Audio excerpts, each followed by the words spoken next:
김혜경 씨 소환에 불응하고 있다라는 분석도 있고 변호사 선임 등 시간이 필요해서 협의가 늦어지고 있다라는 반박도 나오고 있는데 그 가운데 경찰이 공소시효 전에 처리하겠다라고 밝혔습니다. 들어보시죠. 일반적인 공직선거법 위반 사건 공소시효가 언제 완성되는지는 알고 계시죠? 네, 9월 9일로 알고 9월 있습니다. 9일입니다. 네. 김혜경 씨 사건 관련해서는 지금 변호인도 선임이 안 됐다라고 이야기가 나오고 있거든요. 이 말은 지금 소환 조사도 지금 아직 안 됐다라고 지금 추정이 되는데 14일 남았는데 지금 이 사건 수사하실 의지는 있으신 겁니까? 아마 그 공소시효에 지장 없이 마무리하겠다는 내용으로 서울청장도 며칠 전에 기자간담회에서 입장을 밝히는 것으로 그렇게 알고 있습니다. 지금 아직 소환도 안 됐는데 그 안에 조사를 다 하고 처분이 가능하다고 생각하십니까? 그렇게 하겠다고 지금 보고를 받았습니다. 네. 상당히 뛰어난 능력을 가지신 것 같은데. 자, 천하람 변호사님. 네. 공소시효가 있어요. 김혜경 씨 법인카드 사건 관련해서. 근데 14일밖에 안 남았어요? 그렇죠. 사실 이 부분이 의아한 부분입니다. 왜냐하면 지금 김혜경 씨 이 법인카드 논란이라든지 여러 가지 쟁점들이 어제 튀어나온 게 아닙니다. 사실 대선 과정에서부터 문제 제기가 있었고 본인도 뭐 포괄적이긴 합니다만 사과까지 하셨던 그런 부분이거든요.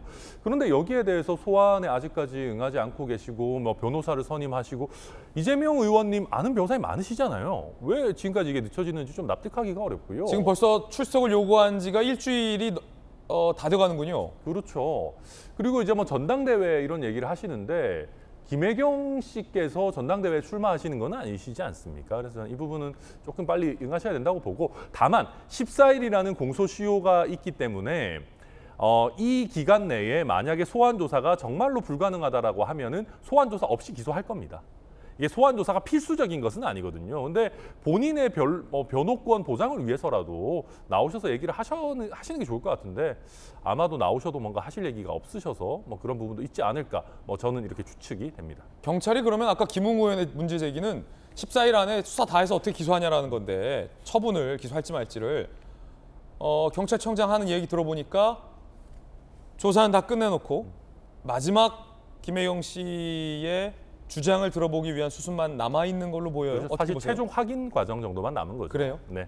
게다가 14일 안에 검찰까지 넘겨가지고 검찰에서 기소를 해야 되는 것이거든요. 그렇죠. 그러니까 경찰이 이 사건을 쥐고 있을 시간은 사실은 한 열흘 남짓 정도만 남은 겁니다. 전현규 의원님, 일각에서는 공소시효가 어쨌든 10여일밖에 안 남았으니까 최대한 경찰 출석을 이재명 의원 측에서 늦춘 거 아니냐 이런 의심도 있어요. 그런 의심을 할 수 있을 것 같습니다만 일부러 늦추거나 그러지는 않고요. 사실 변호사 선임하는 과정이라든지 그리고 출석하는 과정은 충분히 협의를 통해서 할 수 있는 부분이기 때문에 아마 성실하게 수사를 받겠다고 했으니까요. 큰 문제 없이 수사는 진행될 것으로 보고 있습니다. 그렇군요. 김혜경 씨가 지난 대선에 이 의혹과 관련해서 성실히 조사에 임하겠다라고 밝힌 바 있습니다. 들어보시죠. 언론을 통해서 각종 의혹이 제기되는데요. 법인카드 유용 부분을 포함해서 인정하시는 사실관계가 어디까지인지 지금 사과하시는 부분이 어떤 사실관계를 사과하시는 건지 좀 설명을 부탁드립니다.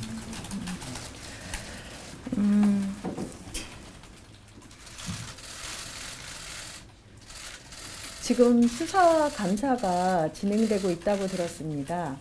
실체적인 진실이 밝혀질 때까지 최선을 다해서 협조를 하고 거기에 따라서 결과가 나오면 응분의 책임이 있다면 책임을 질 것입니다.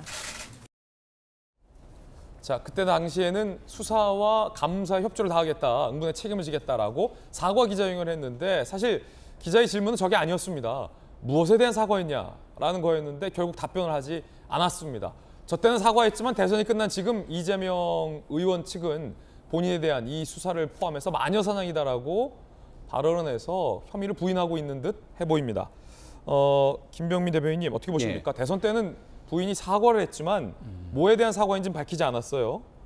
그런데 지금 이재명 의원은 전당대회 도중에 결과를 내겠다는 부인의 이 수사와 관련해서 박용진 의원과의 설전 중에서 이건 마녀사냥이다. 라고 해서 대선 때는 사과를 했는데 물론 뭐에 대한 사과라고 밝히지 않았지만 지금은 부인을 하고 있어요. 어떻게 보십니까? 말이 바뀌었다고 보십니까?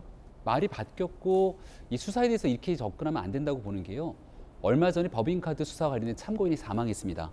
이재명 의원은 모른다라는 말로 또 일관을 해왔지만 실질적으로 이재명 의원과의 관계를 끊어내기 어려울 정도의 일들, 인연들이 계속해서 드러나고 있고 지금도 그 의혹은 일파만파 커지고 있는 상황이죠.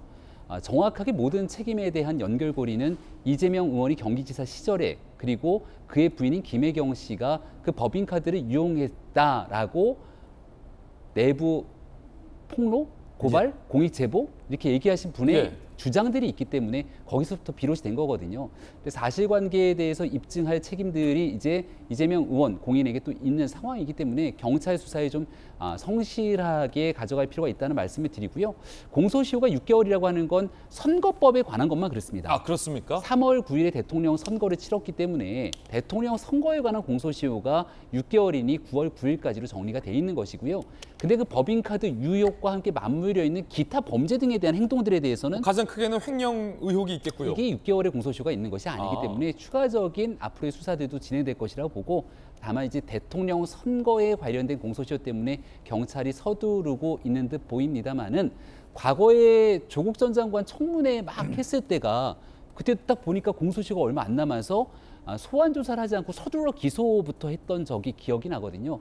그리고 결과적으로 끝끝내 부인했지만 조국 전 장관 부인인 정경심 교수에 대해서 다 대법까지 유죄 판결이 났던 예를 지켜보게 되면 괜한 의구심을 가지고 또 국민들이 언론이 문제 제기하는 건 아니지 않는가 저는 이렇게 생각합니다. 자, 김명임 대변인. 근데 김혜경 씨 입장은 사실 언론에 다 나와 있어요. 예. 이재명 의원 측에서 뭐 다양한 법인카드 유용 의혹과 관련해서 나는 모른다. 그리고 그 배모 씨 5급 공무원이 알아서 한 거다. 네. 과잉 충선이고 그 부분과 관련돼서 그 사람이 다 한 거다라는 게 일관된 뭐 김혜경 씨 측, 이재명 의원 측의 입장 아닙니까? 다 나와 있지 않습니까, 사실? 늘 모든 일이 제기될 때마다 모른다. 그러니까 꼬리 자르기 식으로 접근됐던 것 같은데 그리고 나서 조금 지나고 언론들이 이 문제를 확인해 보게 되면 모른다가 진짜 모를까라고 비춰지는 측면이 여러 개가 있었죠. 가장 대표적인 케이스가 대장동 의혹에 관련돼서 구속돼 있는 유동규 씨. 근데 측근이 아니다 이렇게 얘기했는데 누가 봐도 유동규 씨랑의 인간관계들은 끈끈하게 맺어진 것으로 보여지는 일들이 많이 있는데 이 또한 잘라내는 것처럼 보이고 마지막에 유동규 씨는 경찰이 들이닥치기 전에 그 당시 수사가 들이닥치기 전에 휴대전화를 멀리 집어던지지 않습니까? 그리고 그 이후로 또 이 수사도 좀 지지부진되는 게 아닌가 이런 생각이 드는데요. 무튼 야당 입장에서는 정치 탄압 아니냐 이렇게 얘기를 하겠습니다만 이 모든 일들과 의혹 제기에 대한 핵심적인 내용 더불어민주당이 대통령 선거 경선 당시 당내에서 나왔던 의혹들이 또 중심이 돼 있기 때문에 정치적인 색깔 좀 빼고 국민들이 다 걸려져 있는 부패 범죄에 관한 수사들 아니겠습니까? 성실하게 조사받고 검찰 경찰은 중립적으로 좀 빠르게 수사 진행했으면 좋겠습니다. 예, 이재명 의원과 또 김혜경 씨 측이 억울한 부분이 있으면 본인의 입장을 다 소명하는 것이 또 본인들을 위한 기회가 될 수 있다라는 측면도 있습니다.